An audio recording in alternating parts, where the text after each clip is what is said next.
হযরত সাআদ সালামী রাদিয়াল্লাহু তাআলা আনহু কালো একজন সাহাবী। হযরত সাআদ সালামী রাদিয়াল্লাহু তাআলা আনহু বিবাহের জন্য যাবেন, বিশ্বনবীর কাছে বললেন, নবী গো, আপনি যদি একটা লিখিত পত্র দিয়ে দিতেন আমার বিবাহের জন্য কোনো প্রবলেম হতো না। বিশ্বনবীজি বললেন, ঠিক আছে সাদ, যাও, লিখে দিলাম, নিয়ে যাও। মেয়ের বাবার কাছে দিয়ে বললেন, রাসূল পাঠিয়েছে, আল্লাহর পরেই যার সম্মানের স্থান। সুবহানাল্লাহ বলবেন না? আনন্দে কেঁদে দিলেন। সাআদ সালামীর দিকে লক্ষ্য করলেন, চেহারা তেমন সুন্দর না। আবার কাগজের দিকে লক্ষ্য করলেন, এই পত্রটা তো পৃথিবীর কেউ বানাই নাই, কেউ পাঠাই নাই, আল্লাহর পরে যার সম্মানের স্থান তিনি আমার কাছে পত্র পাঠিয়েছেন। আমার জীবনটা ধন্য হয়ে গেছে, আমার জীবনটা ধন্য, আমার মেয়ের জন্য আমার রাসূল পত্র পাঠিয়েছে, আমার জীবন ধন্য। সুবহানাল্লাহ বলেন। সাহাবী দেখলেন, তিনি বললেন, অবশ্যই বিবাহ হবে, তবে আমার মেয়ের অনুমতির একটা বিষয় আছে, আমার মেয়ের কাছ থেকে একটা অনুমতি নিই। অনুমতি নেওয়ার কাছাকাছি যেতে দেখলেন মেয়ে ফিসফিস করে কান্না করছে। মেয়ের বাবা বললেন, মনে হয় বিবাহ হবে না, চলে যেতে হবে তোমাকে। মনটাকে খারাপ করে পিছনের দিকে রওনা দিলেন, বিশ্বনবীর দরবারের দিকে যাবেন। মহিলাটা ডাক দিয়ে, মেয়ে ডাক দিয়ে বললেন, বাবা, যে সাহাবীটা আমাকে বিবাহ করার জন্য এসেছে, সাহাবীটা কই? বাবা বলছেন, মা, তোমার কান্নার আওয়াজ শুনে মনে করেছি মনে হয় তুমি বিয়েতে রাজি না, এই জন্যে সাহাবী চলে গিয়েছে। মেয়ে বলছে, আব্বা জান, আপনি কি আমারে পাগল পেয়েছেন? আল্লাহ রাসূল যে আমার বিবাহের জন্য প্রস্তাব পাঠিয়েছে, সে কালো না সাদা, লম্বা না বেঠে, এটা দেখার কোনো প্রয়োজন নাই। আমার রাসূল আমার জন্য প্রস্তাব পাঠিয়েছে, আমি মেয়ে হয়ে আমার জীবনটা ধন্য হয়েছে। আমার রাসূল আমার জন্য বিবাহের পাত্র পাঠিয়েছে, এটা আমার জন্য ধন্য। এই জায়গার ভিতরে যদি আমার রাসূলকে কেউ স্বপ্নে জগতে একবার দেখেন, তার জীবনটা ধন্য।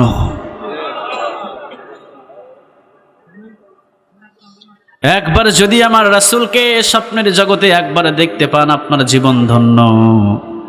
সেই রকম ভাবে সাহাবীর মেয়ে বলছে, আমার জীবনটাও আজকে ধন্য, তাড়াতাড়ি আনেন।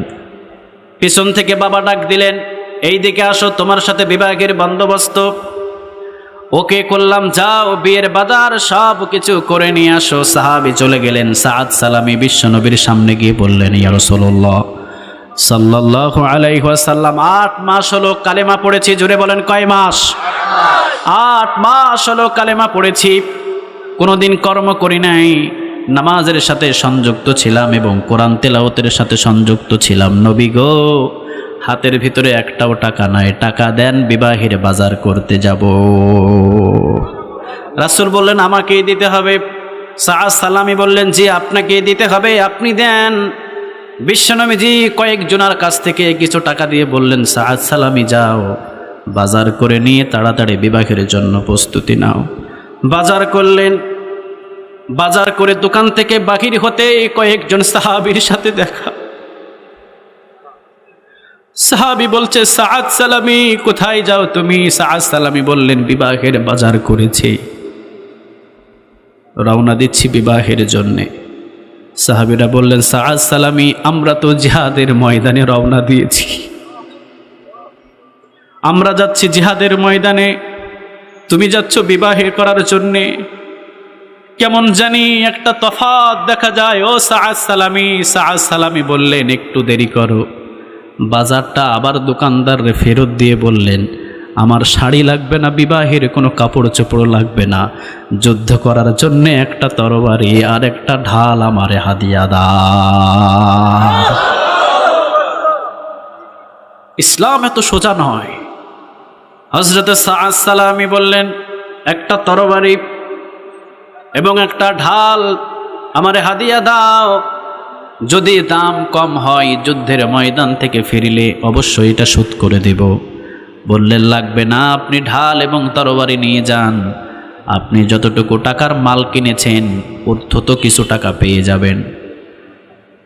সাদ সালামি যুদ্ধের ময়দানে যাওয়ার জন্য তরবারি নিলেন, ঢাল নিলেন, সাহাবীদের সামনে দৌড় দিয়ে জিহাদের ময়দানে ঝাঁপিয়ে পড়লেন। সাদ সালামি রাদিয়াল্লাহু তাআলা আনহু অনেক কাফেরদেরকে শেষ করে দিয়ে নিজেও শহীদ হয়ে গেলেন। বিশাল আকৃতির একটা দেহ পড়ে আছে। বিশ্বনবীজি সমস্ত সাহাবীদের লাশগুলোকে একত্রিত করতে বললেন। সব সাহাবীদের লাশগুলো একত্রিত হলো। বিশ্বনবীজির কাছে একজন সাহাবী এসে বললেন, ইয়া রাসূলুল্লাহ, যে সাহাবীকে বিবাহের জন্য পাঠিয়েছিলেন, বিবাহ করতে ওই সাহাবী যাই নাই, যুদ্ধের ময়দানে যুদ্ধ করতে করতে এই যে দেখেন শহীদের মর্তবা পেয়েছে। বিশ্বনবীজি কান্না শুরু করলেন। যৌবনের স্বাদ সাদ সালামি গ্রহণ করে নেই। যৌবনের যে একটা স্বাদ ছিল সাদ সালামি এটারে প্রাধান্য দেয় নাই। আল্লাহর ভালোবাসা সাদ সালামির কাছে সবচাইতে বেশি ছিল।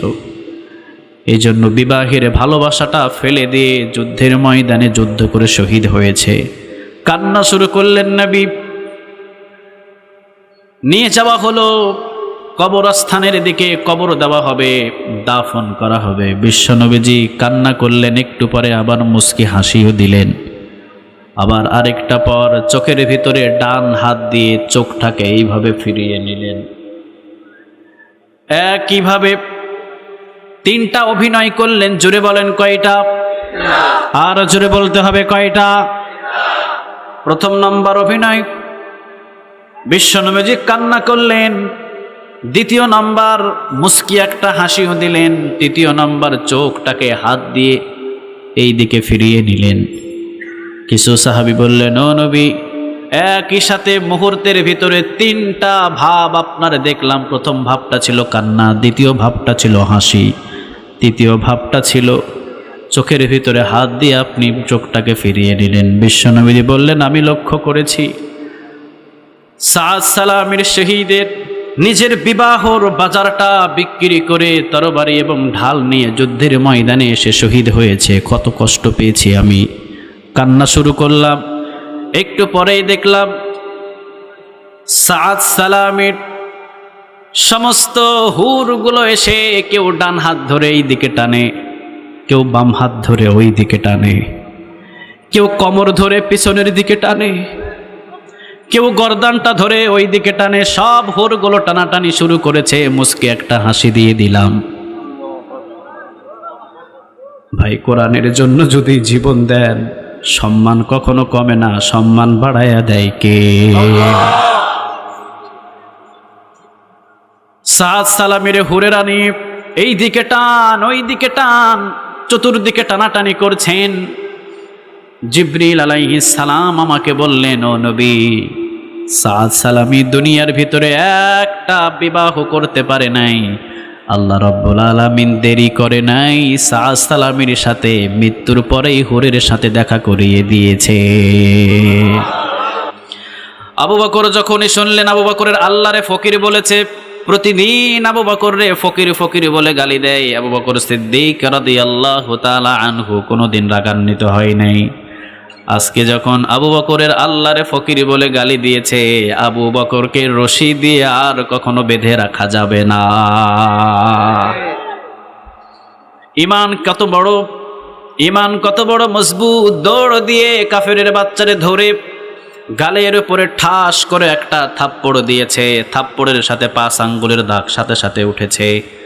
দৌড় দিয়ে পালিয়ে চলে গেছে। আল্লাহর কসম করে বলি, শুধুমাত্র আবু বকর নয়, আজকের এই ময়দানের ভিতরে যত যুবক ভাইয়েরা বসে আছে, যদিও মুখের ভিতরে দাড়ি নাই, যদিও সুন্নতি লেবাস নাই, মাথার উপরে টুপি নাই, এমন একটা যুবকের সামনেও যদি আল্লাহরে কেউ ফকিরি বলে, আল্লাহর কসম ওই যুবক যে কাফের বলেছে, যে আল্লাহরে ফকিরি বলেছে, তাকে ছেড়ে দেবে না।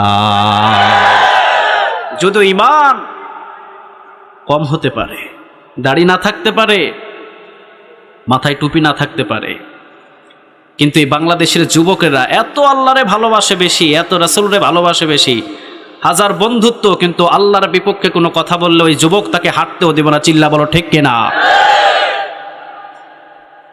আবু বকর সিদ্দিক রাদিয়াল্লাহু তাআলা আনহু গালের ভিতরে একটা থাপ্পড় লাগালেন, বেশি দেয় নাই, দিয়েছে কয়টা? সবাই বলেন কয়টা? একটা দিতেই পালিয়ে গেলেন কাফের। কাফের চিন্তা করলেন আর কোথাও আমি বিচার পাবো না, একজনের দরবারে উচিত বিচার পাবো, ইনসাফের বিচার পাবো, তিনি হলেন মুহাম্মদুর রাসূলুল্লাহ।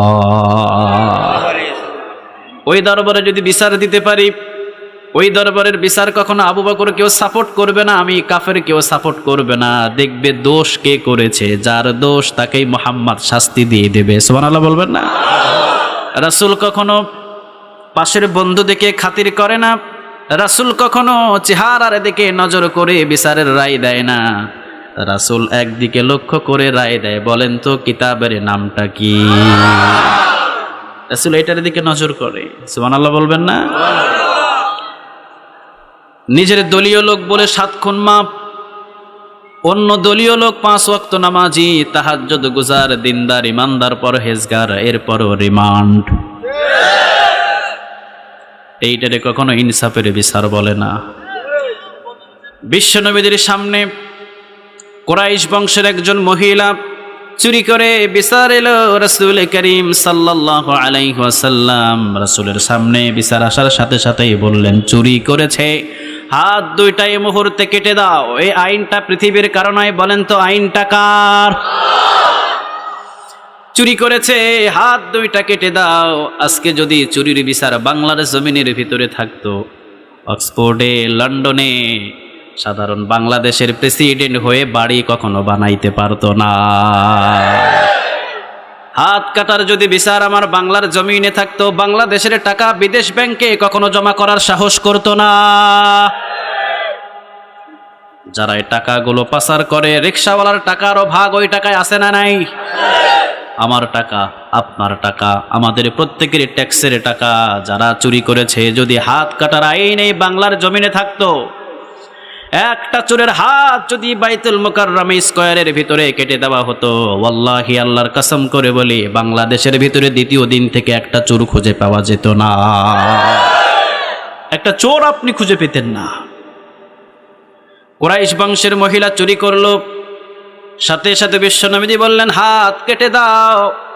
হাত কাটার জন্য প্রস্তুতি নিয়েছে। একজন সাহাবী বললেন, ও নবী, আপনি কি জানেন নাকি এই মহিলাটা কুরাইশ বংশের মহিলা? আপনার বংশের সাথে কুরাইশ বংশ মিল, আপনার বংশ কুরাইশ বংশ, একই বংশ। নবী, আপনি যদি কুরাইশ বংশের মহিলার হাত কেটে দেন, আপনার বংশের মান ইজ্জত কমে যাবে। বিশ্বনবীজি আগুনের মতো লাল হয়ে গেলেন, দাঁড়িয়ে গেলেন, কণ্ঠের আওয়াজ আরো বড় হলো, চিৎকার দিয়ে বললেন, কার এত বড় সাহস আমার বংশের পরিচয় দিয়ে বিচারটাকে ছোট করার জন্য আমার কাছে আকুতি মিনতি করে? আজকে কুরাইশ বংশের মহিলা যদি চুরি না করে, আজকে যদি আমার মেয়ে ফাতেমাও চুরি করতো, আমার মেয়ের ফাতেমার দুইটা হাত আমি কেটে দিতাম। এইটারে বলে ইনসাফের বিচার। বাংলাদেশের ভিতরে ধর্ষণ করে একজন, মজনুর মতো পাগল বানায়া জেলখানায় ভরে আরেকজন, আছে না নাই? কি আজব একটা দৃশ্য। সাথে সাথে বিশ্বনবীর দরবারে এলেন কাফের। কাফের আসার সাথে সাথে বললেন, ও নবী, আপনার সাহাবী নাম হলো আবু বকর, দেখেন থাপ্পড় দিয়ে গালটারে কি করেছে। বিশ্বনবী বললেন, আমার সাহাবী আবু বকর মারে নাই, তোমার নাম বলতে ভুল হয়েছে, নামটা হবে হযরতে ওমর। একজন হলেন নরম, আরেকজন হলেন গরম। একজন হলেন নরম, আরেকজন হলেন গরম। তবে এখন যেই পরিস্থিতি, আর নরমের কোনো চিন্তা করা যাবে না। এখন আমাদের প্রত্যেকের গরম হওয়ার প্রয়োজন আছে না? না, এখন আর আবু বকর চলবে না। এখন হতে হবে কি? সবাই বলেন, হতে হবে কি? সারা বিশ্ব মিলে কত মাদ্রাসা হলো, সারা বিশ্ব মিলে কত প্রতিষ্ঠান হলো, মাঝে মাঝে চোখের ভিতরে কান্না চলে আসে। আজ পর্যন্ত ওমর কেউ বানাইতে পারলো না। তবে দেশের ভিতরে একটা ওমরের খুব প্রয়োজন। 10 বছর শাসন করেছেন, 12.5 লক্ষ বর্গ মাইল চালিয়েছেন, হাতের ভিতরে কোনোদিন তরবারি ধরে নাই, শুধুমাত্র আঙ্গুলটা তুলতেন। যারা বাঁকা রাস্তায় চলতেন ভুলেও আর কখনো বাঁকা রাস্তায় চলার সাহস পেত না। আরে তোমরা কয় হাজার কিলোমিটার শাসন করো, ইতিহাস সাক্ষী আছে। 12.5 লক্ষ বর্গ মাইলের প্রেসিডেন্ট হযরত ওমর, সুবহানাল্লাহ বলেন।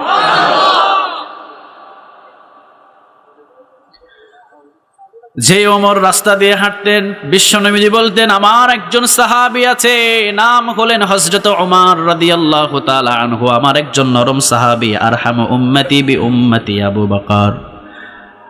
সবচাইতে নরম মানের সাহাবী হলেন আবু বকর। আর আরেকজন সাহাবী আছে, ওয়া আশিদ্দাহুম ফি আমরিল্লাহি ওমর, এইটা হলেন ওমর। তবে এইটা নরম নয়, এইটা হলেন অনেক গরম, যার কথা শুনলেই 40 দিন পর্যন্ত ওই রাস্তা দিয়ে শয়তান ভয়ে যায় না। বিশ্বনবীজি বললেন না না, আবু বকর মারতেই পারে না। মারছে কে? সবাই বলেন মারছে কে? হয়তোবা তোমার নাম বলতে ভুল হয়, সাহাবীর কথা তোমার হয়তো স্মরণ নাই, তুমি হয়তোবা আমার আবু বকররে চিনো না, হয়তো ভুল করে বলেছ আবু বকরের নাম। কাফের বলে না গো নবী, আমি সত্য কথাই বলছি, মারছে আপনার সাহাবী আবু বকর। কে মারছে? আবু বকর মেরেছে। বিশ্বনবীজি বললেন মুস্কি হাসি দিয়ে, না আবু বকর মারতে পারে না, হয়তোবা মারছে ওমর, নাম বলছে আবু বকর। সাহাবী এবার চিৎকার দিয়ে বলছেন ও নবী, কাফের এবার চিৎকার দিয়ে বলছেন ও নবী, আমি একটাও মিথ্যা কথা বলি নাই, এই মুহূর্তে দাঁড়ানো আছে আমি, আপনি আবু বকরকে ডাক দিয়ে জিজ্ঞান মারছে কে। বিশ্বনবীজি ডাক দিলেন, আবু বকর আসলেন। বিশ্বনবীজি বলেন আবু বকর, ব্যাপারটা বুঝলাম না, কে মেরেছে? আবু বকর সিদ্দিক রাদিয়াল্লাহু তাআলা আনহু নিচের দিকে তাকিয়ে বললেন ইয়া রাসূলুল্লাহ, নিজেই আমি মেরেছি, এইটা ওমর মারে নাই, আমি আবু বকর মেরেছি। বিশ্বনবীজি বললেন কেন মারলা আবু বকর? আবু বকর বললেন ইয়া রাসূলুল্লাহ, আমার পুরো শরীর যদি ব্লেড দিয়ে চিরে আবু বকর ও সাউন্ডটাও করবে না। এই আবু বকরকে যদি দাফন করে দেয় জিন্দা, আবু বকর কখনো শব্দটাও করবে না। কিন্তু আমি যাকে জীবনের চাইতে বেশি ভালোবাসি, তার বিপক্ষে কথা বললে আবু বকর তাকেও ছেড়ে দেবে না।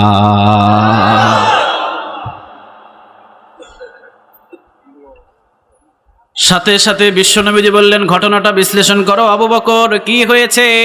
আবু বকর বললেন ও নবী, আমার আল্লাহকে প্রতিদিনের জন্য আমাকে ফকির ফকির বলে গালি দেয়, আজকে আমাকে গালি দেয় নাই, আজকে আবু বকররে গালি দিয়েছে, সাথে সাথে আবু বকরের আল্লাহকেও ফকির বলে গালি দিয়েছে।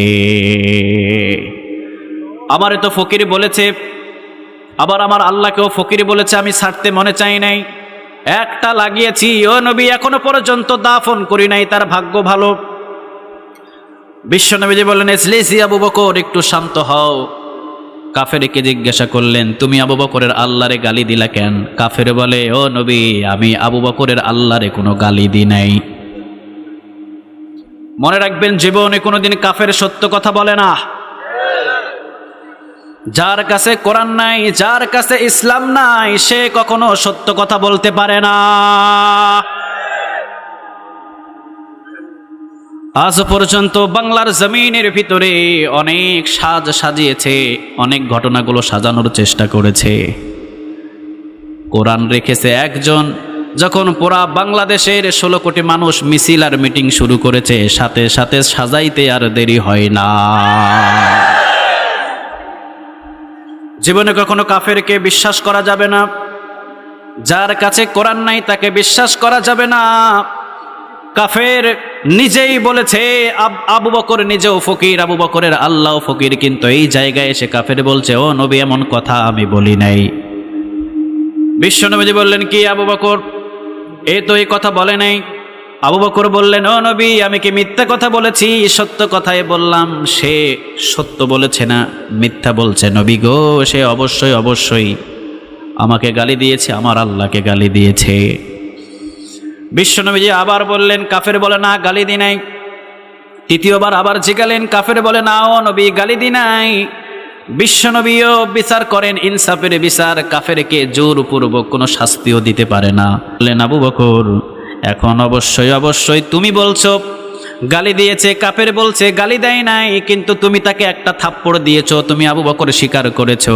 এখন অবশ্যই একজন সাক্ষী হাজির করো যে তোমাকে ওই কাফের গালি দিয়েছে। অবশ্যই সাক্ষী হাজির করতে হবে। আবু বকর বললেন, নবী গো, আমার কাছে তো কোনো সাক্ষী নাই। যখন সে আমাকে গালি দিয়েছে ওই জায়গার ভিতরে কোনো সাহাবী ছিল না, ওই জায়গার ভিতরে কোনো মানুষ ছিল না। এক ছিলাম আমি, আরেক ছিল এই কাফের। কিন্তু আবু বকর এখনো পর্যন্ত জানে না আবু বকর এবং কাফেরের মাঝখানে আরেকজন ছিল। বলেন তিনি কে? আবু বকর এখনো পর্যন্ত এই নলেজটা খাটাইতে পারে নাই।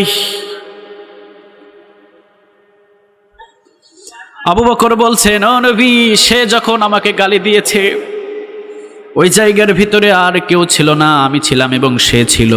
বিশ্বনবী বললেন, আবু বকর, যদি তুমি এই জায়গার ভিতরে সাক্ষী হাজির না করতে পারো, আমি বিশ্বনবী ফাইসালা দিতে হবে। তুমি একটা থাপ্পড় দিয়েছো কাফেরের গালে, কাফেরও ওইভাবে তোমার গালে একটা থাপ্পড় দেবে।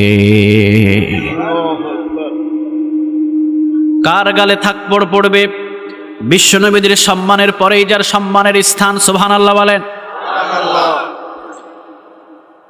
বিশ্বনবীজি বলেছেন, আমার একজন সাহাবী আছে, ওই সাহাবীর যদি সারা জিন্দেগির আমলগুলো এক পাল্লায় রাখা হয়, ওই আমলগুলো যদি খোঁজা হয় এবং আকাশের তারকার দিকে যদি লক্ষ্য করা হয়, তারা আমলের পৃষ্ঠাগুলো খুঁজতে খুঁজতে এমন পর্যায়ে হয়ে যাবে আকাশের সমস্ত তারকাগুলো গণনা করা সহজ হবে। ওই সাহাবীর আমল নামার আমলগুলো গণে শেষ করা যাবে না। আয়েশা বললেন, কে এমন এই সাহাবী? বিশ্বনবী বললেন, হযরত ওমর রাদিয়াল্লাহু তাআলা আনহু। আয়েশার মন একটু খারাপ হলেই রাসূল বললেন, ও আয়েশা, মনটারে খারাপ করো না, এটাই তো শেষ নয়, আমার আর একজন সাহাবী আছে, নাম হলেন হযরত আবু বকর সিদ্দিক রাদিয়াল্লাহু তাআলা আনহু। ও আয়েশা, হযরত ওমর রাদিয়াল্লাহু তাআলা আনহুর সারা জিন্দেগির আমলগুলো যদি এক পাল্লায় দেওয়া হয়, আর আমার সাহাবী আবু বকর সিদ্দিক রাদিয়াল্লাহু তাআলা আনহুর যদি আমার সাথে গুহার ভিতরে যতটুকু সময় ছিল, ওই সময়ের 1 ঘন্টা 2 ঘন্টা অথবা 3 ঘন্টা সময় আমার সাথে যে গুহার ভিতরে ছিল, আমি বিশ্বনবী আবু বকর সিদ্দিক রাদিয়াল্লাহু তাআলা আনহুর অরুর উপরে মাথা দিয়ে যতক্ষণ পর্যন্ত বিশ্রাম করেছিলাম, অতটুকু সময়ের ভিতরে আল্লাহ খুশি হয়ে যতগুলো নেক আবু বকরকে দিয়েছে, ওই নেকের যদি এক পাল্লায় রাখা হয়, ওমরের নেক যদি সারা জীবনের নেক আরেক পাল্লায় রাখা হয়, আবু বকরের শুধুমাত্র ততটুকু সময়ের নেকের পাল্লা আল্লাহ অনেক ভারী করে দেবে। সারা জীবনের নেক লাগবে না আবু বকরের। এ পর্যন্ত যত মানুষ কালেমা পড়ে মুসলমান হবে, এক একটা নেক আবু বকরের আমল নামায় উঠাইয়া দিবে কে? সাধারণ মানুষ নয়।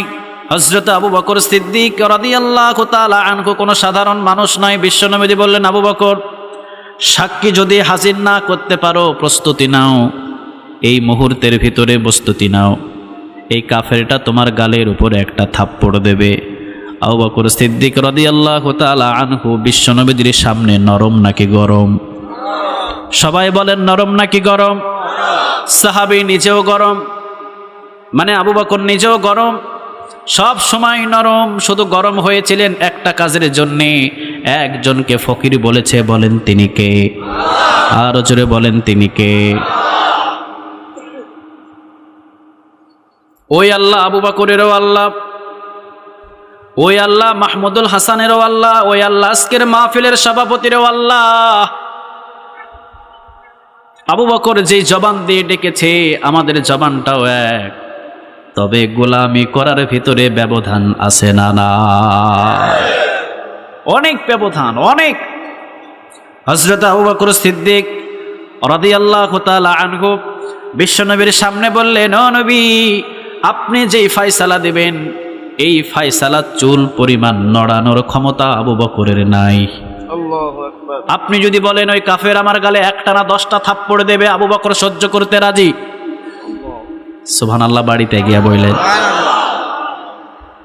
আমরা হলে বলতাম সারা জীবন আপনার গোলামি করলাম, আপনার সাথে থাকলাম, আপনি আবার আমার গালে থাপ্পড় মারার জন্যে কাফেরকে অনুমতি দেন, আপনার দরবার ছেড়ে দিলাম।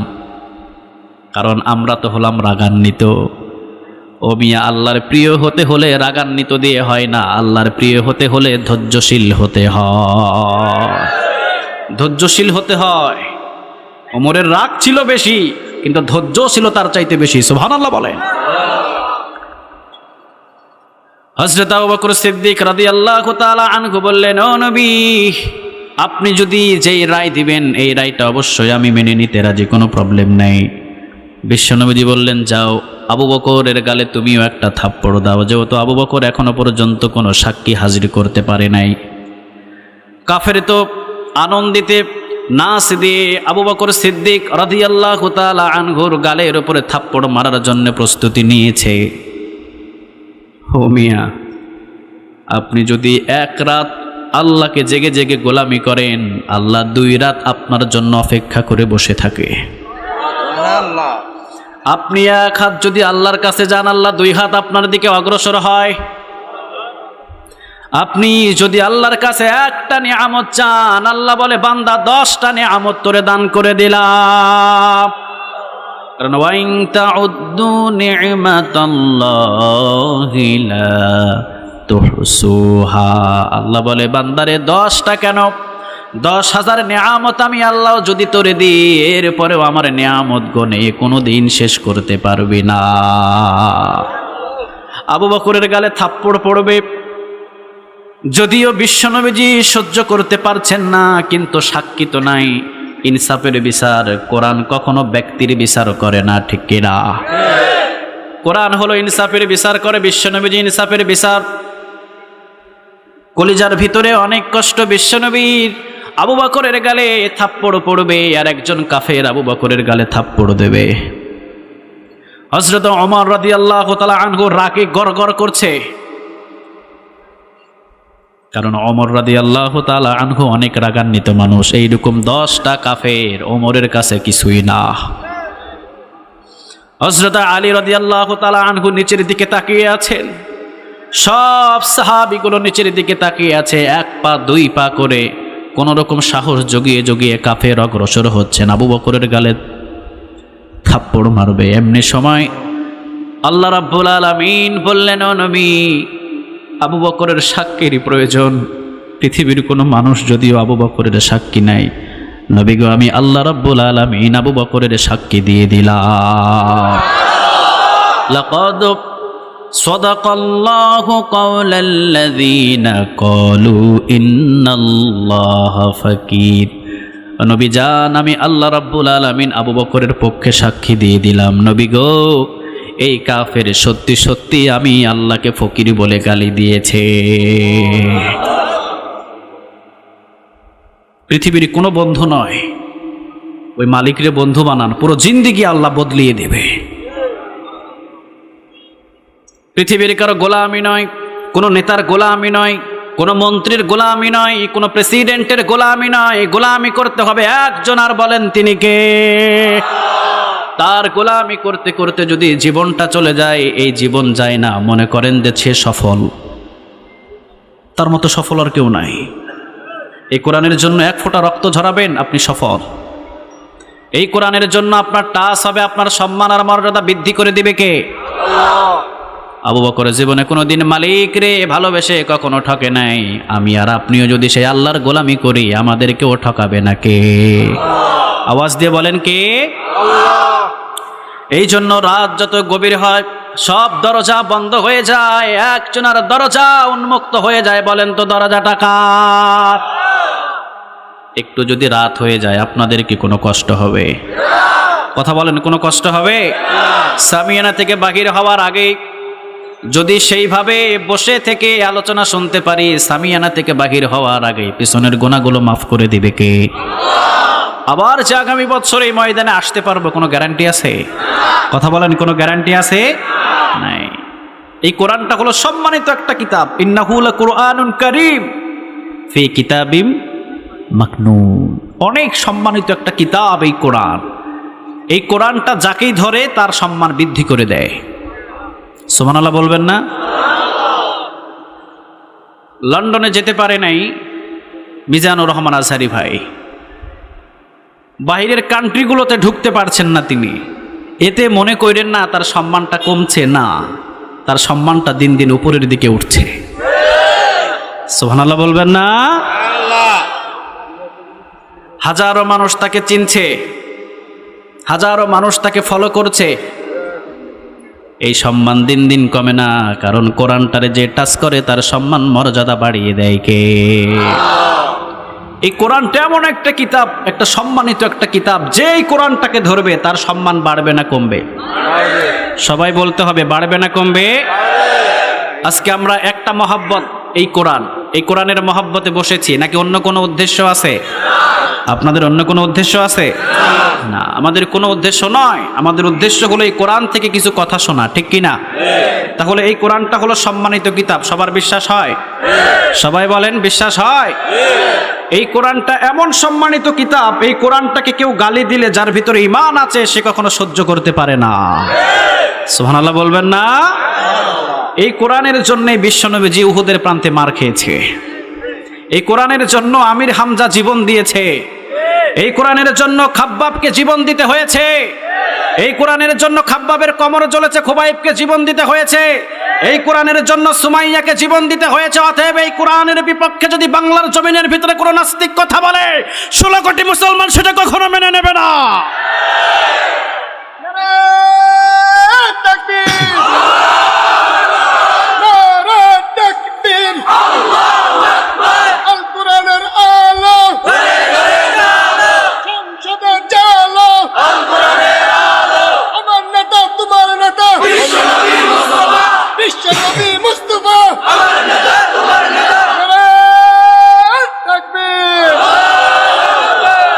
অতএব এই কোরআনটা হলো সম্মানিত কোরআন। ইন্নাহু লাকুরআনুন কারীম। এই কোরআনটার সম্মান মর্যাদা পৃথিবীর কেউ দেয় নাই। এই কোরআনের সম্মান মর্যাদা একজন দিয়েছে, বলেন তিনি কে? মদিনার ভিতরে হযরত সাআদ সালামী জবরদস্ত একজন সাহাবী, 8 মাস আগে কালেমা পড়েছে। জোরে বলেন, কয় মাস? সবাই বলেন, কয় মাস? 8 মাস। আপনারা কি কথা বুঝতেছেন? আমার কোনো প্রবলেম হচ্ছে? কয় মাস আগে? 8 মাস। 8 মাস আগে তিনি কালেমা পড়লেন। বয়স একটু বেশি, বয়স একটু বেশি। বিবাহ করতে পারে নাই, এখনো পর্যন্ত বিবাহ করতে পারে নাই। 8 মাস পর্যন্ত মদিনার দাঁড়ে দাঁড়ে ঘুরছেন। একটা সুন্নত আদায় করবে, কয়টা? সবাইকে বলতে হবে, কয়টা? সেটা হলো বিবাহের সুন্নাহ। কেউ বিবাহ দেয় না। হযরত সাআদ সালামী ছিলেন অনেকটা কালো, চেহারার ভিতরে একটু বসন্তের দাগ ছিল, বয়সটাও বেশি, কেউ পছন্দ করে না। বিশ্বনবীজির দরবারে গেলেন, যাওয়ার পরে বললেন, ও নবী, কালেমা পড়লাম, 8 মাস হয়ে গেল, এখনো পর্যন্ত কেউ আমার সাথে একটা মেয়ে বিবাহ দিল না। বিশ্বনবীজি বললেন, মদিনার ভিতরে সবচাইতে সুন্দরী মেয়ের সাথে তোমার বিবাহ হবে। আমি রাসূল বলে দিলাম, কোরআনের মর্যাদা এটাই, সবচাইতে সুন্দরী এই মদিনার সুন্দরী মেয়ের সাথে তোমার বিবাহ হবে। বিশ্বনবীজি বললেন, খুঁজে দেখো তো দেখি কে সুন্দরী মেয়ে আছে। সাহাবীরা একের পর এক খোঁজাখুঁজি করে পেয়ে গেলেন, একটা সুন্দরী মহিলা আছে। একটা সাহাবীর একটাই কন্যা। জুড়ে বলেন, কয়টা? উপযুক্ত হয়েছে। ও নবী, আপনি যদি বলেন প্রস্তাবটা পাঠাতে পারি। বিশ্বনবীজি বললেন, প্রস্তাব তোমারে পাঠানো হবে না, এই সাআদ সালামী নিজেই নিজের বিবাহের প্রস্তাব নিয়ে যাবে। সাআদ সালামী যাইতে দেরি, বিবাহ হতে দেরি হবে না। সুবহানাল্লাহ বলেন। হযরত সাআদ সালামী রাদিয়াল্লাহু তাআলা আনহু কালো একজন সাহাবী, কোরআনটারে জীবনের চাইতেও বেশি ভালোবাসেন। প্রতিদিন এই কোরআনের মহাব্বতে রাসূলের সামনে বসে থাকতেন। রাসূল উঠে যেতেন, সাদ সালামি এখনো পর্যন্ত বসে থাকতেন। সুবহানাল্লাহ বলেন। বিশ্বনবীজি বলতেন, সাদ সালামি মাজমা শেষ, আলোচনা শেষ, মসজিদে নববী থেকে বাহিরে যাও, কর্ম করো। সাদ সালামি বললেন, ও নবী, কোরআনটা আমার কেমন জানি চুম্বকের মতো টানে। যতক্ষণ পর্যন্ত আপনার সামনে কোরআন শুনি, পৃথিবীর কোনো খাবারে সাদ সালামির আর প্রয়োজন হয় না। বড় ভালোবেসে ফেলেছিলেন এই কোরআনকে। হযরত সাদ সালামি রাদিয়াল্লাহু তাআলা আনহু বিবাহের জন্য যাবেন। বিশ্বনবীর কাছে বললেন, নবী গো, আপনি যদি একটা লিখিত পত্র দিয়ে দিতেন, আমার বিবাহের জন্য কোনো প্রবলেম হতো না। বিশ্বনবীজি বললেন, ঠিক আছে সাদ, যাও, লিখে দিলাম, নিয়ে যাও। মেয়ের বাবার কাছে দিয়ে বললেন, রাসূল পাঠিয়েছে, আল্লাহর পরেই যার সম্মানের স্থান। সুবহানাল্লাহ বলবেন না? আনন্দে কেঁদে দিলেন। সাদ সালামির দিকে লক্ষ্য করলেন, চেহারা তেমন সুন্দর না। আবার কাগজের দিকে লক্ষ্য করলেন, এই পত্রটা তো পৃথিবীর কেউ বানাই নাই, কেউ পাঠাই নাই। আল্লাহর পরে যার সম্মানের স্থান, তিনি আমার কাছে পত্র পাঠিয়েছেন। আমার জীবনটা ধন্য হয়ে গেছে, আমার জীবনটা ধন্য। আমার মেয়ের জন্য আমার রাসূল পত্র পাঠিয়েছে, আমার জীবন ধন্য। সুবহানাল্লাহ বলেন। সাহাবী দেখলেন, তিনি বললেন, অবশ্যই বিবাহ হবে, তবে আমার মেয়ের অনুমতির একটা বিষয় আছে। আমার মেয়ের কাছ থেকে একটা অনুমতি নিই। অনুমতি নেওয়ার কাছাকাছি যেতে দেখলেন মেয়ে ফিস ফিস করে কান্না করছে। মেয়ের বাবা বললেন, মনে হয় বিবাহ হবে না, চলে যেতে হবে তোমাকে, চলে যেতে হবে তোমাকে। মনটাকে খারাপ করে পিছনের দিকে রওনা দিলেন, বিশ্বনবীর দরবারের দিকে যাবেন। মহিলাটা ডাক দিয়ে, মেয়ে ডাক দিয়ে বললেন, বাবা, যে সাহাবীটা আমাকে বিবাহ করার জন্য এসেছে, সাহাবীটা কই? বাবা বলছেন, মা, তোমার কান্নার আওয়াজ শুনে মনে করেছি মনে হয় তুমি বিয়েতে রাজি না, এই জন্যে সাহাবী চলে গিয়েছে। মেয়ে বলছে, আব্বা জান, আপনি কি আমারে পাগল পেয়েছেন? আল্লাহ রাসূল যে আমার বিবাহের জন্য প্রস্তাব পাঠিয়েছে, সে কালো না সাদা, লম্বা না বেঠে, এটা দেখার কোনো প্রয়োজন নাই। আমার রাসূল আমার জন্য প্রস্তাব পাঠিয়েছে, আমি মেয়ে হয়ে আমার জীবনটা ধন্য হয়েছে। আমার রাসূল আমার জন্য বিবাহের পাত্র পাঠিয়েছে, এটা আমার জন্য ধন্য। এই জায়গার ভিতরে যদি আমার রাসূলকে কেউ স্বপ্নে জগতে একবার দেখেন, তার জীবনটা ধন্য।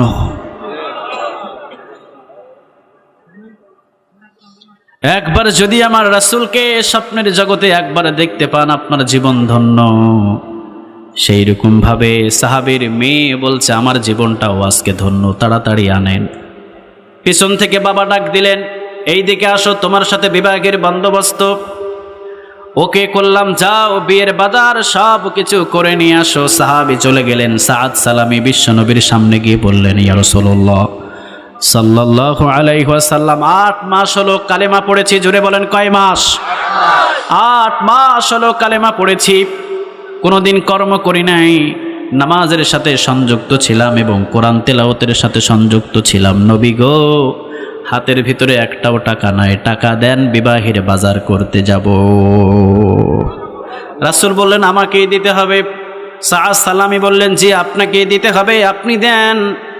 বিশ্বনবীজি কয়েকজনের কাছ থেকে কিছু টাকা দিয়ে বললেন, সাদ সালামি যাও, বাজার করে নিয়ে তাড়াতাড়ি বিবাহের জন্য প্রস্তুতি নাও। বাজার করলেন। বাজার করে দোকান থেকে বাহির হতে কয়েকজন সাহাবীর সাথে দেখা।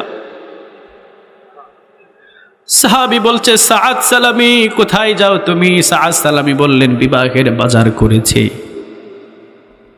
রওনা দিচ্ছি বিবাহের জন্যে। সাহাবীরা বললেন, সাদ সালামি, আমরা তো জিহাদের ময়দানে রওনা দিয়েছি, আমরা যাচ্ছি জিহাদের ময়দানে, তুমি যাচ্ছ বিবাহের করার জন্যে। কেমন জানি একটা তফাৎ দেখা যায়। ও সাআদ সালামি, সাআদ সালামি বললেন একটু দেরি করো। বাজারটা আবার দোকানদাররে ফেরত দিয়ে বললেন, আমার শাড়ি লাগবে না, বিবাহের কোনো কাপড় চোপড় লাগবে না, যুদ্ধ করার জন্যে একটা তরবারি আর একটা ঢাল আমারে হাদিয়া দাও। ইসলাম এত সোজা নয়, অনেক ত্যাগের বিনিময় ইসলামের পতাকা পতপত করে উড়েছে।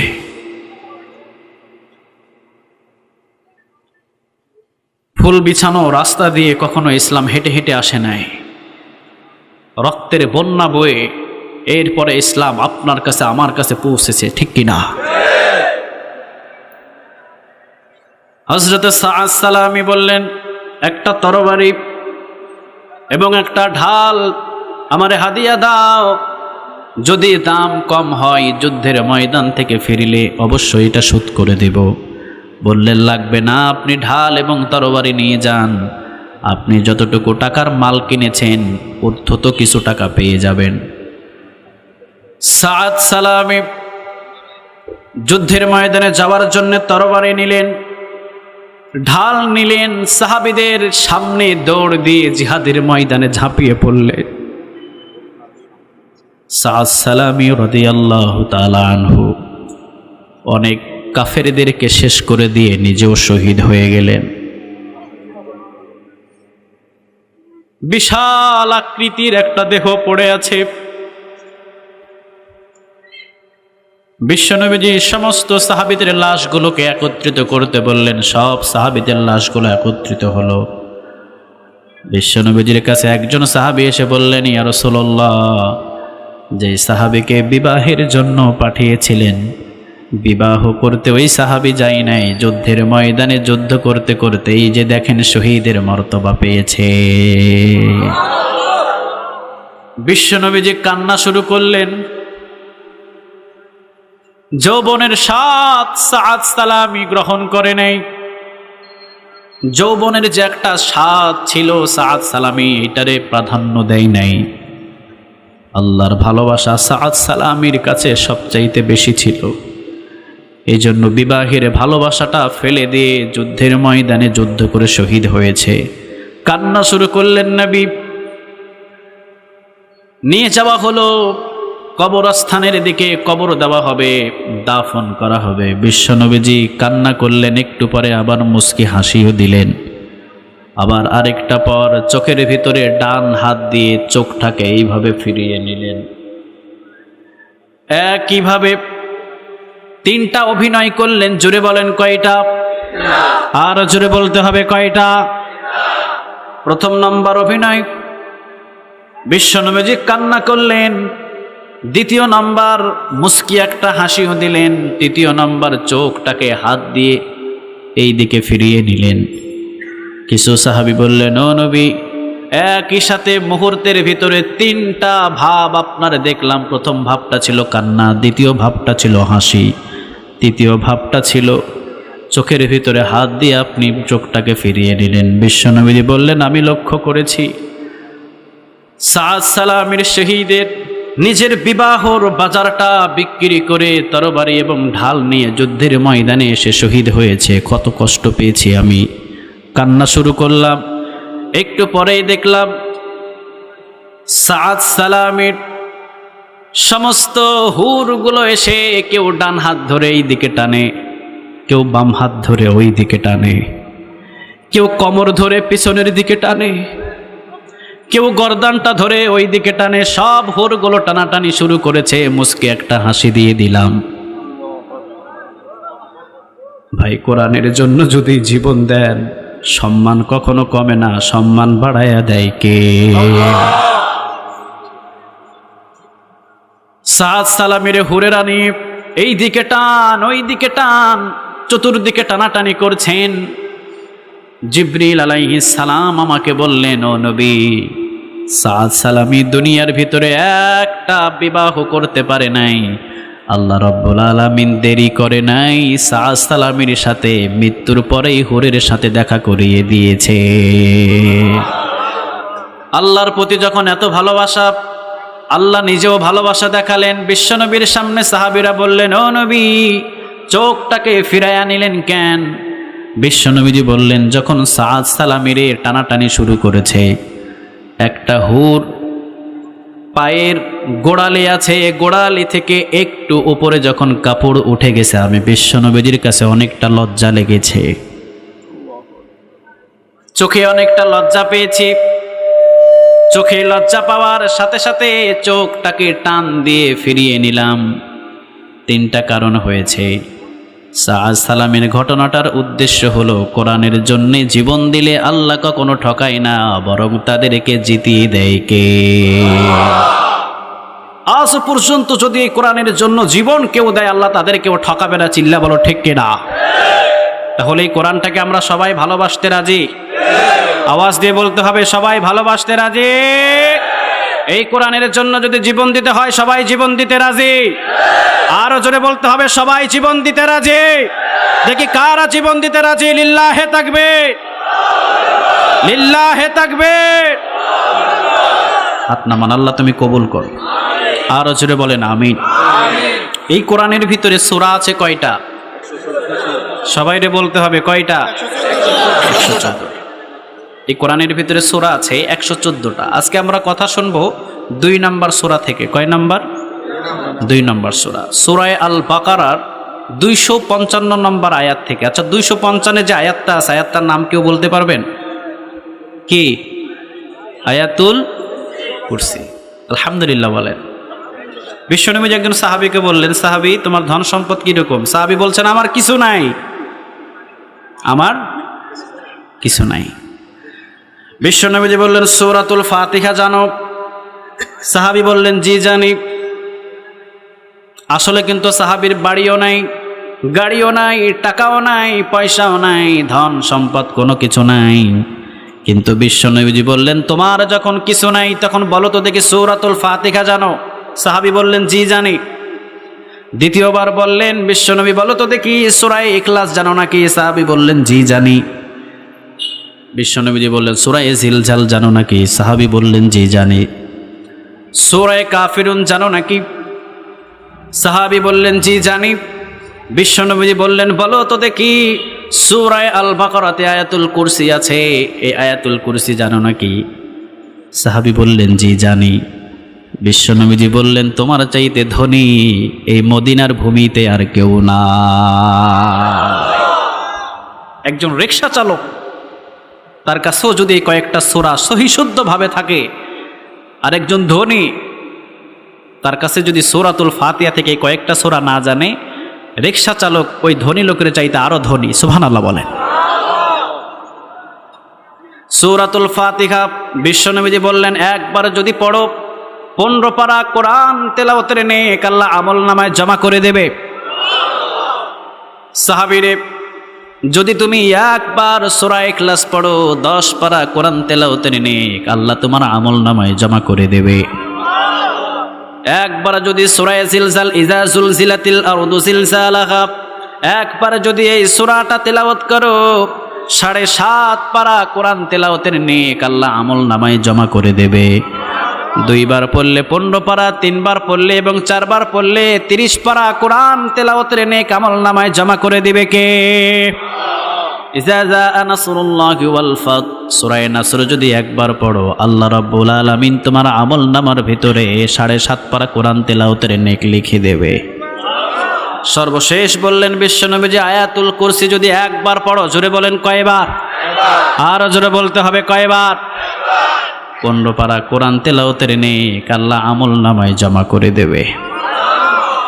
বিশ্বনবী বললেন, মান করব আয়াতাল কুরসি ফি দুবুরি কুল্লি সালাতিন মাকতুবা লাম ইয়ামনাহু মিন দুখুলিল জান্নাহ ইল্লা আইয়ামুত। বিশ্বনবী বললেন, যেই ব্যক্তি প্রত্যেক ফরজ নামাজের পর আয়াতুল কুরসি পড়বে, জোরে বলেন কোন নামাজ? আওয়াজ দিয়ে বলতে হবে কোন নামাজ? ফরজ নামাজ। বিশ্বনবী বলেন, ফরজ নামাজের পর যে আয়াতুল কুরসি পড়বে রেগুলার, বিশ্বনবী বললেন লোকটা জান্নাতে চলে যায়।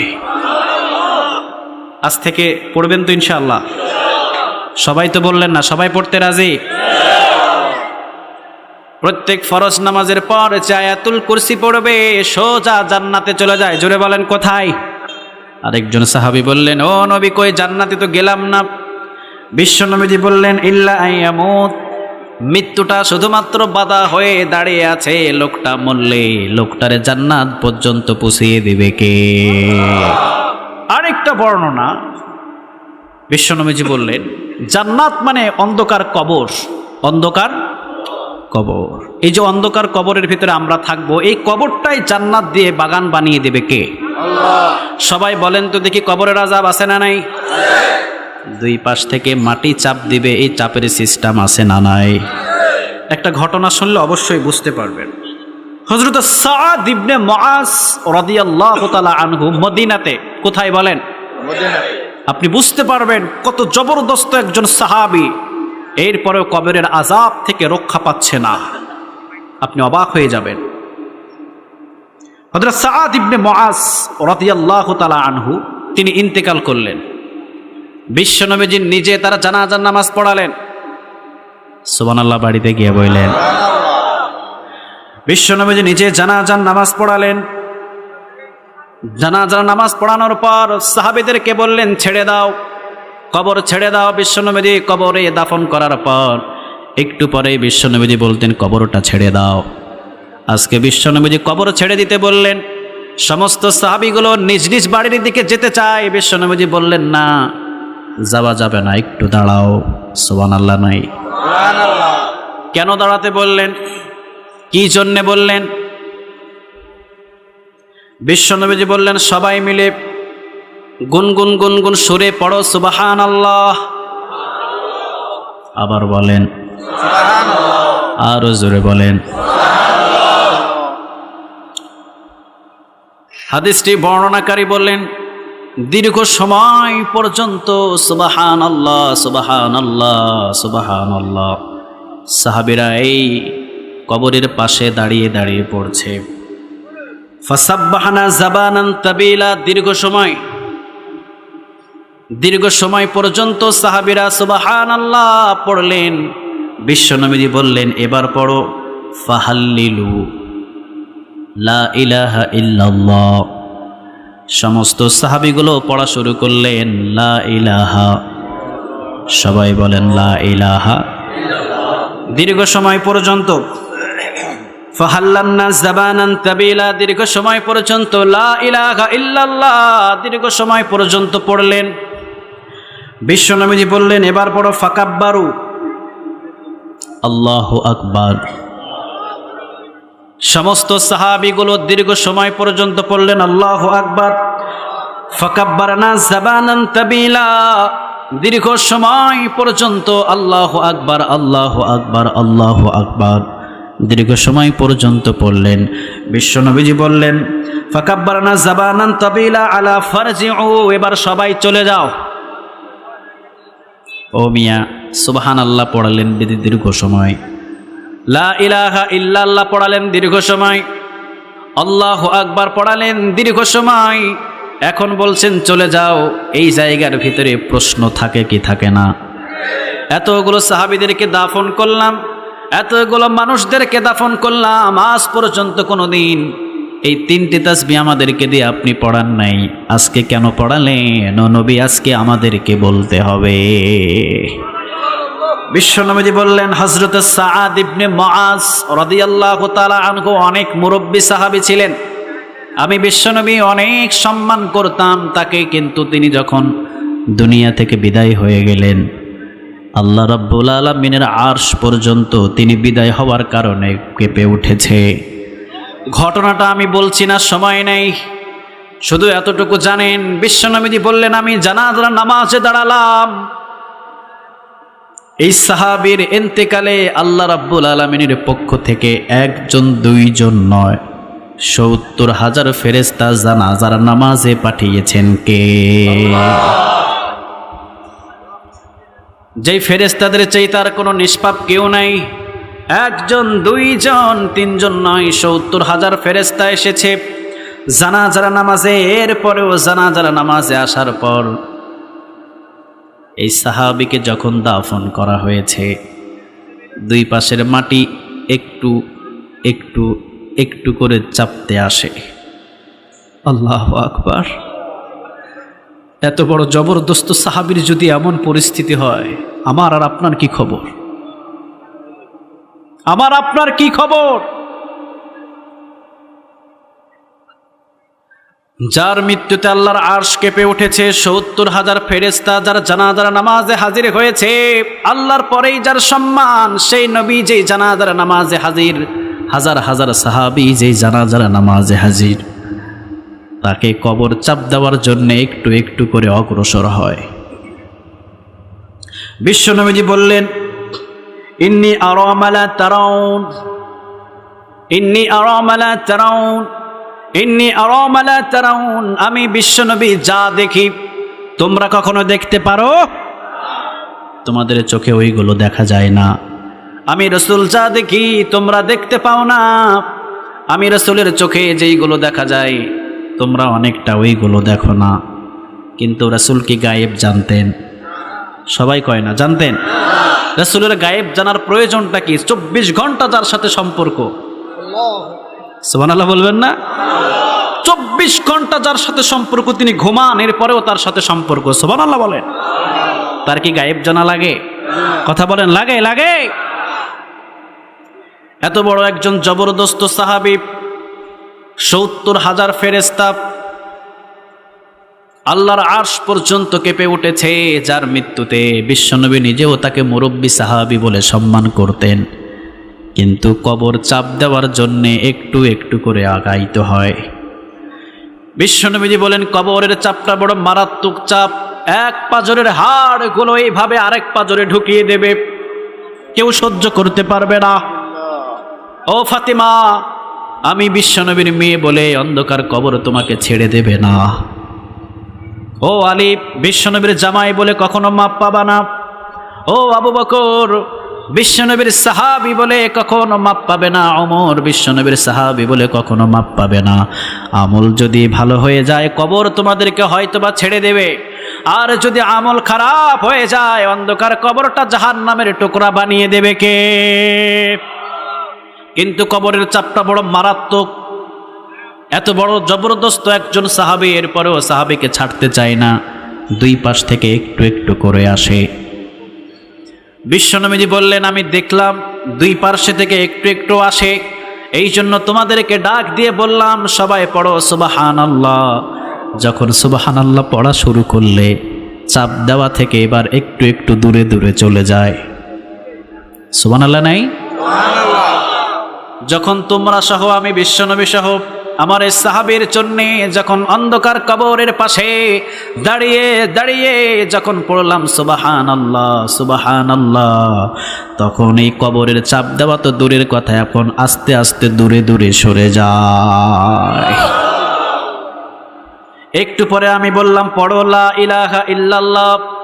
যখন লা ইলাহা ইল্লাল্লাহ আমরা সবাই পড়া শুরু করলাম, আর একটু দূরে দূরে চলে যায়। সুবহানাল্লাহ পড়েন। যখন পড়লাম আল্লাহু আকবার আল্লাহু আকবার আল্লাহু আকবার, তখন এমন প্রশস্ত হয়েছে ওই সাহাবীর চোখের দৃষ্টি যতদূর পর্যন্ত যায় ততদূর পর্যন্ত আল্লাহ কবরটাকে প্রশস্ত করে দিয়েছে। এখন বোঝা যায় অন্ধকার কবরের ভিতরে চাপের সিস্টেম আছে না নাই? এটা পৃথিবীর কেউ দেখে নাই। দেখেছেন আল্লাহর পরে যার সম্মানের স্থান, তিনি হলেন মুহাম্মাদুর রাসূলুল্লাহ। তবে তিনটা কারণে, জোরে বলেন কয়টা? তিনটা কারণে কবরের আযাব আল্লাহ মাফ করে দেবে। দুইটা হলো আল্লাহর হাতে, আর একটা আল্লাহ রাব্বুল আলামিন বললেন, বান্দা একটা আমি তোর হাতে দিয়ে দিলাম। দুইটা রাখছেন কার হাতে? সবাই বলেন কার হাতে? একটা আমাদের হাতে দিয়ে দিয়েছেন কে? প্রথম নাম্বার হলো বৃহস্পতিবার। বৃহস্পতিবার রাত থেকে জুমার দিনের আসর নামাজ পর্যন্ত কেউ যদি দুনিয়া থেকে বিদায় হয়ে যায়, তাকে যদি এতটুকু সময়ের ভিতরে দাফন করে দেওয়া হয়, বিশ্বনবীজি বলেন ওই লোকটার কবরের চাপ থেকে আল্লাহ তাকে মাফ করে দেবে। বৃহস্পতিবারে কে মারা যাবেন কেউ কি বলা যাবে? কেউ কি বলা যাবে? এইটা কার হাতে? বিশ্বনবীজি বললেন, কেউ যদি রমজান মাসের ভিতরে দুনিয়া থেকে বিদায় হয়ে যায়, আল্লাহ রাব্বুল আলামিন কবরের চাপ থেকে তারে বাঁচাইয়া দেবে। এখন বলেন দেখি, আমি আর আপনি রমজান মাসে দুনিয়া থেকে বিদায় হব নাকি কোন মাসে বিদায় হব, এটার বন্দোবস্ত করবে কে?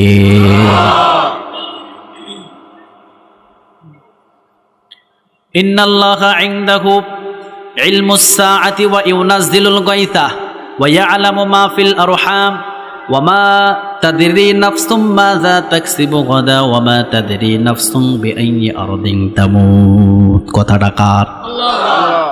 এই মৃত্যুগুলোর ফয়সালা কোথায়, কিভাবে, কখন হবে, এইটা কেউ জানে না। বলেন তো দেখি, একজনা জানেন, তিনি কে? তাহলে দুইটা রাখছে কার কাছে? আরো জোরে বলেন, কার? আল্লাহ নিজের কাছে দুইটা রেখে দিলেন, একটা দিলেন আমাদের কাছে। বিশ্বনবী বললেন, প্রতি ফরজ নামাজের পর কোন নামাজ?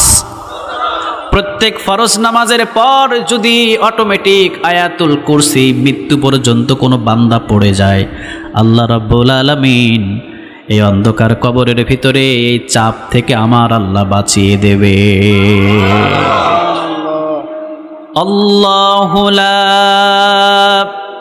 ইলাহা ইল্লা হুয়া আল হাইয়ুল কাইয়ুম লা তাখুযুহু সিনাতু ওয়ালা নাওম। সুবহানাল্লাহ বলেন। আমি আর লম্বা ভূমিকা টানছি না। আল্লাহু লা ইলাহা ইল্লা হুয়া আল হাইয়ুল কাইয়ুম। আল্লাহু লা ইলাহা ইল্লা হু, এতটুকু পর্যন্ত একটু বলি। আল্লাহু লা ইলাহা ইল্লা হুয়া আল হাইয়ুল কাইয়ুম। বলেন তো দিনে আমাদের রব কে? আওয়াজ দিয়ে বলতে হবে, আমাদের রব কে? আল্লাহ বলছেন, তোদের রব আমি। বান্দারে, পৃথিবীর শুধু মানুষ যদি আমাকে রব হিসাবে না মানে, কিন্তু আসমান এবং জমিনের ভিতরে যা কিছু আছে সবাই রব হিসাবে তার হুকুম মানে। বলেন তো তিনি কে? আল্লাহ বলেন, আফা গায়রা দীনিল্লাহি ইয়াবগুনা ওয়া লাহু আসলামা মান ফিস সামাওয়াতি ওয়াল আরদ তাওআন ওয়া কারহান ওয়া ইলাইহি ইউরজাউন। কথাটা কার? আল্লাহ বললেন, আসমানে এবং জমিনে যা কিছু আছে, বান্দা মানুষ যদি আমার হুকুম না মানে, আমাকে রব হিসাবে না মানে, আমাকে আল্লাহ হিসাবে না মানে, আসমান এবং জমিনের ভিতরে যা কিছু আছে সবাই আল্লাহ হিসাবে, রব হিসাবে একজনাকে মানে। বলেন তিনি কে? প্রমাণ নেন। পৃথিবীর কেউ আপনার হুকুম মানছে না। আল্লাহ বলছেন, আমার হুকুম পৃথিবীর কেউ মানছে না, কোনো মানুষ মানে না। তবে হ্যাঁ, মানুষ ছাড়া পৃথিবীতে যা কিছু আছে সবাই হুকুম মানে কার? একটা প্রমাণ, মারাজাল বাহরাইনি ইয়ালতাকিয়ানি বাইনাহুমা বারাযাকুল্লা ইয়াবগিয়ান ফাবিআইয়ি আলা'i রাব্বিকুমা তুকাদ্দিবান। আল্লাহ রাব্বুল আলামিন বলছেন, পৃথিবীর মানুষ ছাড়া সব প্রাণীগুলো একজনের হুকুম মানে। বলেন তিনি কে? আল্লাহ বলছেন, মারাজাল বাহরাইনি ইয়ালতাকিয়ানি বাইনাহুমা বারাযাকুল্লা ইয়াবগিয়ান। একদিকে লবণাক্ত পানি, আরেকদিকে মিঠা পানি। একই সাগরের ভিতরে কয় ধরনের পানি? আওয়াজ দিয়ে বলেন, কয় ধরনের? একদিকে হলো লবণাক্ত পানি, আরেকদিকে হলো মিঠা পানি। মাঝখানে কোনো দেয়াল নাই, কোনো পার্টিশন নাই, কোনো ওয়াল নাই। লবণাক্ত পানি মিঠা পানির ভিতরে ঢুকতে পারে না, মিঠা পানি লবণাক্ত পানির ভিতরে ঢুকতে পারে না। বলেন তো দেখি, পানিগুলো হুকুম মানে কার? আল্লাহ বললেন, বান্দা, যেদিন থেকে আমি আল্লাহ রাব্বুল আলামিন সূর্য বানালাম, সূর্য পূর্ব দিকে উঠে পশ্চিম দিকে ডুবে। যারা সরকারি চাকরি করেন এই জায়গার ভিতরে বসে আছেন, বলেন তো দেখি, একই টাইম মতো প্রতিদিন 7টায় উপস্থিত হন, আবার 7টায় ফিরে আসেন। প্রতিদিন 50 বছর চাকরি করছেন, 1 মিনিট এদিক ওদিক হয় নাই, এইরকম ব্যক্তি আছে? আছে? আমাদের কত মাহফিল মিস্টেক হয়ে যায়, ঠিক না? আল্লাহ রাব্বুল আলামিন বলছেন, ওই যে সূর্য আমি অনুমতি দিলাম পূর্ব দিকে উঠবি, পশ্চিম দিকে ডুববি, লক্ষ লক্ষ বছর, কোটি কোটি বছর হয়ে গেল, আজ পর্যন্ত উঠতে আধা ঘন্টা দেরি করে নাই, আবার ডুবতে আধা ঘন্টা দেরি করে নাই, কারণ সূর্যটা হুকুম মানে কার? আল্লাহ রাব্বুল আলামিন বলছেন, আমাদের শরীরের ভিতরে যত অঙ্গ আছে সব অঙ্গগুলো পৃথিবীর কারো হুকুম মানে না। বলেন তো অঙ্গগুলো হুকুম মানে কার? মাথার চুল,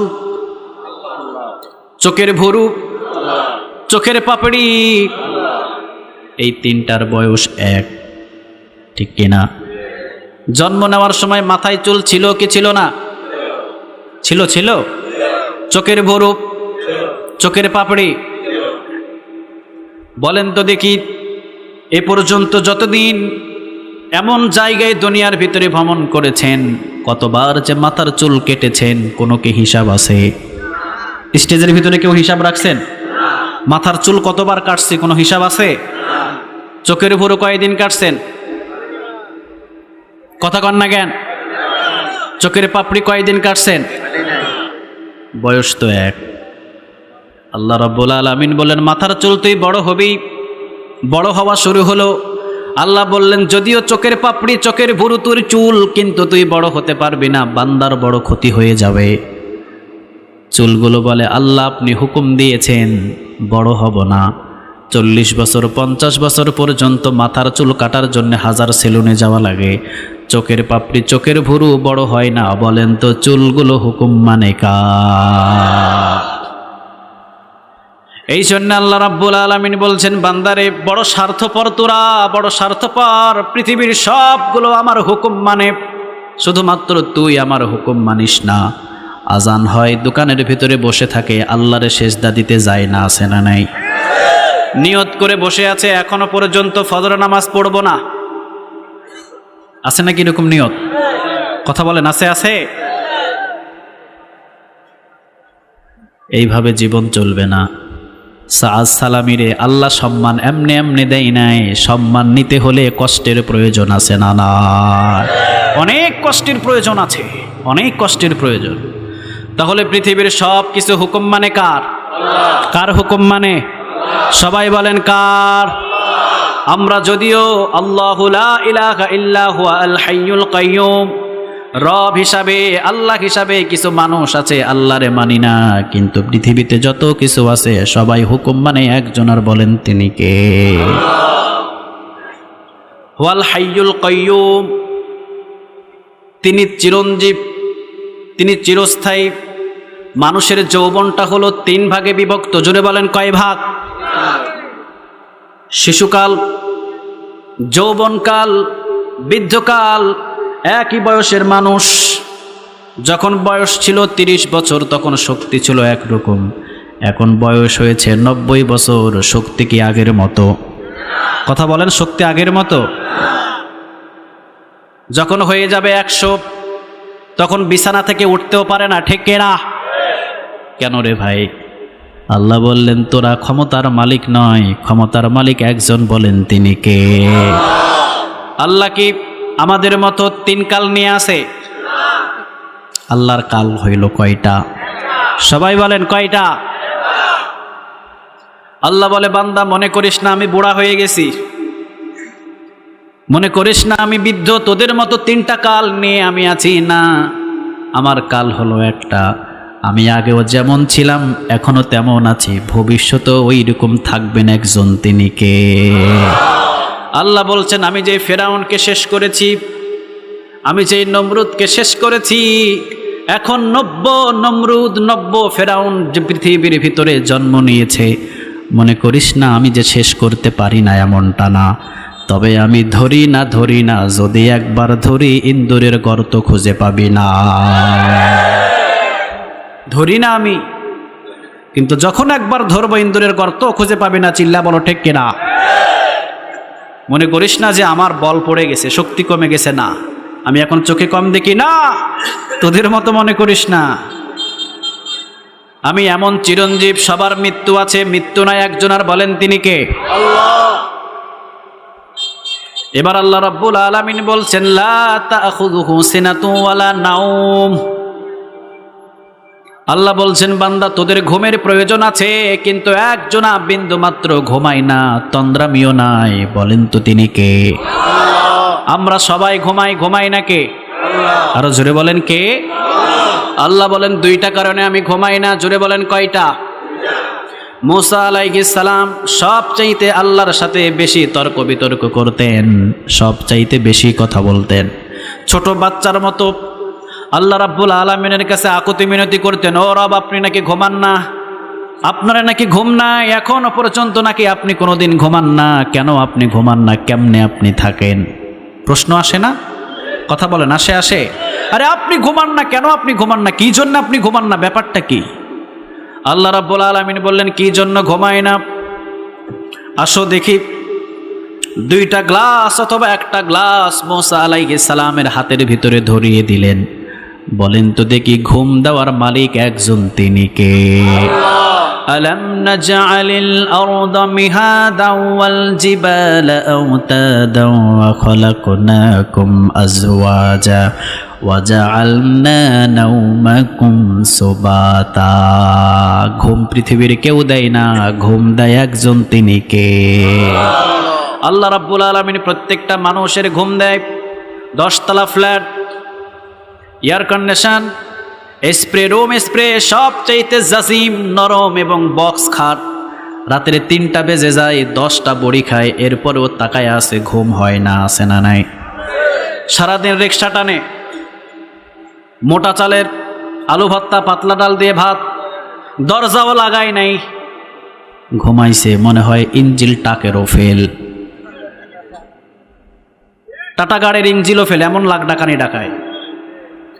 ওয়াজআলনা নাওমাকুম সুবাতা। ঘুম দেয় কে? আল্লাহ। সবাই বলেন ঘুম দেয় কে? আল্লাহ বলেন ঘুম এইটা হলো একটা ব্যাটারি চার্জ। যার ঘুম নাই সারা দিনের ভিতরে তার অশান্তি, আর যার এই 2 চোখে ঘুম আছে সারা দিনের ভিতরে শান্তি দিয়ে দিবে কে? পয়গম্বর মূসা আলাইহিস সালাম বলেন আল্লাহ আপনি ঘুমান না, কি জন্য ঘুমান না? আল্লাহ রাব্বুল আলামিন বললেন নাই, কি জন্য ঘুমায় নাই একটু দেখ। 2 হাতের ভিতরে 2টা গ্লাস দিয়ে দাঁড় করায়া দিলেন। ঘুমের অনুমতি দিলেন কে? কারণ ঘুম তো পৃথিবীর কারো হুকুম শোনে না, ঘুমগুলো একজনের হুকুম শুনে। বলেন তিনি কে? মূসা আলাইহিস সালামের দিকে নজর করে বললেন যা ঘুম মূসারে ধর। বলতে দেরি, ধরতে দেরি নাই, তন্দ্রামি শুরু। বলেন তো দিকে ঘুমাইলে হাতের ভিতরে কোনো কিছু নিয়ে থাকা যায়? হাতের ভিতরে থেকে ছেড়ে দিলেন, সাথে সাথে পড়ে গেল, লাফ দিয়ে উঠলেন পয়গম্বর মূসা আলাইহিস সালাম। আল্লাহ রাব্বুল আলামিন বললেন এইবার বুঝেছো তুমি কেন আমি ঘুমাই না? ও পয়গম্বর মূসা আলাইহিস সালাম, হাতের ভিতরে 2টা গ্লাস দিলাম, ঘুমের কারণে ধরে রাখতে পারো নাই। আমি আল্লাহ রাব্বুল আলামিনের 2 হাতের ভিতরে আসমান এবং জমিন সমস্ত কিছু এইভাবে ধরে আছি। আমি রব যদি ঘুমিয়ে যায় কখন যে পড়ে যাবে, ভেঙে যাবে, বিন্দু পরিমাণও টের পাওয়া যাবে না। এই জন্য ঘুমাই না কে? আরো জোরে বলেন কে? দ্বিতীয় নম্বরে ঘুমায় না রাতের 2টা বাজে, যে পাশের রাস্তা, অন্ধকার রাস্তা, অথবা পাশেই একটা নদী, নদীর ভিতরে রাতের 2টা বাজে, চূড়ান্ত বীর্যপাত এবং চূড়ান্তভাবে এমনভাবে আকাশের ভিতরে মেঘ জমা দিয়েছে, ইলিশ মাছ ধরার জন্য রাতের 2টা বাজে আপনি সাগরের মধ্যখানে। বাবারে ডাক দিলেন, বাবা কি যেতে পারবে? বজ্রপাত, চতুর্দিকে তুফান। বাবারে ডাক দিলেন, বিপদের ভিতরে পড়ে, বাবা শুনবে না। মাকে ডাক দিলেন রাতের 2টা বাজে, মাও শুনবে না। আপনি আপনার বন্ধুকে ডাক দিলে বন্ধুও যাবে না। পাড়া পড়শিরে ডাক দিলে সাগরের মধ্যখান থেকে আপনাকে রক্ষা করার জন্য রাতের 2টা বাজে কোনো বন্ধু বান্ধব যাবে না, কারণ সবাই ঘুমে। আল্লাহ রাব্বুল আলামিন বলে ও বান্দা, রাতের 2টা বাজে, রাতের 1টা বাজে, যখন তুই আমাকে সেজদায় পড়ে আল্লাহ বলে ডাক দিবি, আমি আল্লাহ যদি ঘুমের ভিতরে থেকে যায়, বান্দা তোর চাহিদাগুলো পূরণ করবে কে? কি রে বান্দা, তুই রাতের 2টা বাজে আমারে ডাক দিলি আর আমি মালিক ঘুমে, রাতের 1টা বাজে ডাক দিলি আমি মালিক ঘুমে, রাতের 3টা বাজে সেজদায় পড়ে কান্না করছিস আমি ঘুমে, তোর কান্নার আওয়াজ আমার কানে আসে না। এমন আল্লাহ আমি নই। 24টা ঘন্টায় যখন তুই ডাক দিবি লাব্বাইক সাদাইক বলে আমি আল্লাহ তোর ডাকে সাড়া দিয়ে দেব। তুই ডাকবি একবার, আমি আল্লাহ উত্তর দেব 70 বার। সুবহানাল্লাহ। সুবহানাল্লাহ বাড়িতে গিয়ে বললেন। এই জন্য আল্লাহ বললেন লা তাখুযুহু সিনাতু ওয়ালা নাওম লাহু মা ফিস সামাওয়াতি ওয়া মা ফিল, আসমান এবং জমিনের ভিতরে যা কিছু আছে সবগুলো কার?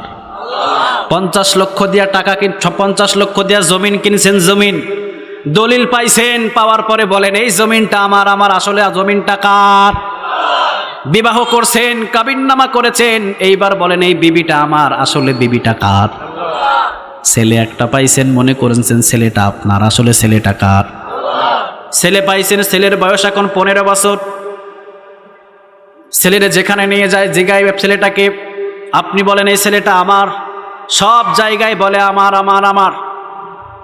15 বছর বয়সে বাম সাইডে পেটের একটা ব্যথা নিয়ে চলে গেছে স্কয়ার হাসপাতালে। স্কয়ার হাসপাতাল বলছেন 1 সপ্তাহ টাইম। কয় সপ্তাহ? আরো জোরে বলেন কয় সপ্তাহ? 1 সপ্তাহ টাইম। 1 সপ্তাহের ভিতরে যা খাওয়ানার খাওয়ায়া দেন, 15 বছরের ছেলে আর বাঁচবে না। বাড়ি আনতেই অ্যাম্বুলেন্সের ভিতরেই ইন্তেকাল করেছে। সাদা কাফন পরায়া খাটের উপরে শোয়ায়া কান্দেন কেন? আপনার না ছেলে? এখন যাই কার কাছে? কথা বলেন কার কাছে? আপনার ছেলে, যে সব জায়গার ভিতরে বলেছেন আপনার আপনার আপনার, এই ছেলেটা আমার, এই ছেলেটা আমার। এখন সাদা কাফন পরায়া বিদায় দিয়ে দেয়। বলেন তো যাই একজনের কাছে, বলেন তিনি কে? ওই ছেলে আপনার না, ওই মেয়ে আপনার না, ওই বিবি আপনার না, ওই আত্মীয় স্বজন জায়গা জমি আপনার না, যদিও কিছু দিনের জন্য আপনার। বলেন তো দেখি প্রকৃত সম্পদ একজনের, তিনি কে? আর বেশি সময় টানতে পারছি না। আসমান এবং জমিনের ভিতরে যা কিছু আছে সবগুলোর মালিক একজন, তিনি কে? এই জমিনের মালিক কে? আসমানের মালিক কে? আর জোরে বলেন কে? আমার সম্পদের ভিতরে আরেকজন যদি মাতব্বরি করে, ঝামেলা আছে না নাই? আরো জোরে বলতে হবে, ঝামেলা আছে না নাই? বাড়ি করছি আমি, আমার বাড়িতে এসি লাগাবো নাকি কি লাগাবো এটা আমার ব্যাপার, ঠিক কিনা? আল্লাহ বলেন বান্দা জমিন বানিয়েছি আমি, এই জমিনের ভিতরে কোরআনের দাওয়াত চলবে, তুই বাধা দেওয়ার কে? ঠিক কিনা? আল্লাহ বলছেন জমিন আমার, আসমান আমার। এই জমিনের ভিতরে উন্মুক্ত ভাবে কোরআনের দাওয়াত চলবে, তাফসীর মাহফিল চলবে, মিছিল চলবে, মিটিং চলবে, কোরআন নিয়ে সংগ্রাম চলবে। এই জমিনটা বানিয়েছি, এই জন্য বাধা দিতে কেউ কখনো আসবে না। আল্লাহ বানাইছে এই জন্যে। আমি আর বাড়াতে চাচ্ছি না কথা, শুধু বলো আমার, আমার ক্ষমতা আমার, 52,500 বর্গ মাইলের বাংলাদেশ আমার, আমি হলাম বাংলাদেশের অমুক, আমি হলাম বাংলাদেশের তমুক। আল্লাহ বলছেন লাহু মা ফিস সামাওয়াতি ওয়া মা ফিল আরদ, আসল মালিক একজন, বলেন তিনি কে? বিবি যখন মৃত্যুবরণ করে বিবিরে দাফন করে আসেন কেন? আপনারই না বিবি? আসলে এইগুলো কোনো কিছুই আপনার নয়, আসলে একমাত্র মালিক সমস্ত কিছুর, বলেন তিনি কে? আল্লাহ রাব্বুল আলামিন আমাদের সবাইকে এই বুঝগুলো দান করুক, আমরা বলি আমিন। আরো জোরে বলি আমিন।